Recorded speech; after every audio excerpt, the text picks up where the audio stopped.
Manufacturing को लेकर कुछ कहा गया कि कॉन्स्टिट्यूंसी में जो मैन्युफैक्चरिंग है ट्रेड को बढ़ावा देने के लिए। देखिए, बजट का ज़्यादा से ज़्यादा लाभ और वैश्विक स्तर पर जिस तरीके से आज भारत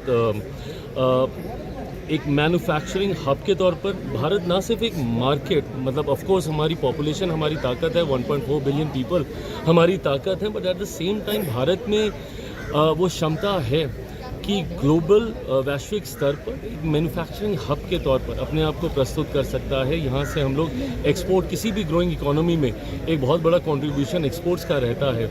ऐसे में एक्सपोर्ट्स सेक्टर में अलग अलग जितने वर्टिकल्स हैं उसको कैसे हम लोग प्रमोट कर सकें, सांसद अपने क्षेत्र में कैसे इस अपॉर्चुनिटी का लाभ ले सकें, तमाम बातें आज। कांग्रेस ने कहा है कि फैसला वाशिंगटन ले रहा है। सरकार विपक्ष की आवाज को दबा रही है, इसको लेकर आप क्या कहेंगे? कौन दबा रहा है विपक्ष की आवाज़ को? और मतलब ये ना बहुत क्लीशेड हो गया है, हर बार वही 2-4 डायलॉगबाजी आती है, विपक्ष को बोलने का मौका नहीं दिया जाता, विपक्ष की आवाज़ दबाई जा रही है।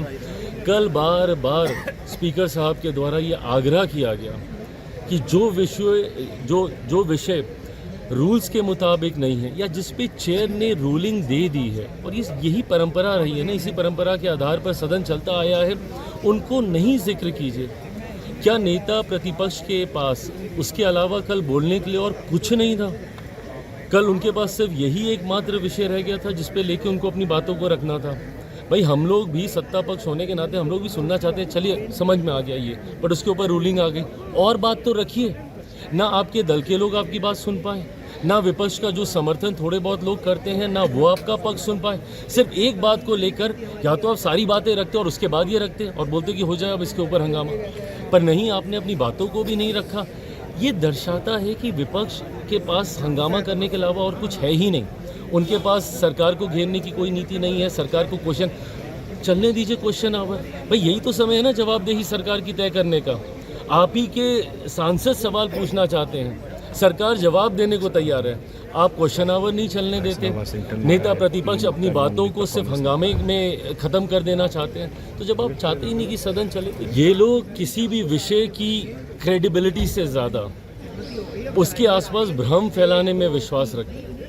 SIR का मुद्दा एक उदाहरण है, या जी राम जी जिसके ऊपर इन्होंने इतना विवाद किया। मैंने बार बार कहा है कि आप उसके बिंदुओं पर चर्चा कीजिए ना, आपको कहाँ दिक्कत हो रही है वहाँ पर उस पर आप चर्चा कीजिए, पर नहीं, जी राम जी नाम क्यों कर दिया, नाम क्यों बदल दिया, दुनिया भर का भ्रम। उसी तरीके से अनाउंसमेंट यहाँ से क्यों, वहाँ से क्यों। जब डिप्लोमेसी होती है, कूटनीति के कई पक्ष कई पहलू होते हैं और हर चीज़ पर हर बिंदु पर बहुत बारीक चर्चा की जाती है। ऐसे में कम से कम अंतर्राष्ट्रीय विषयों पर भारत को एकजुट दिखना चाहिए।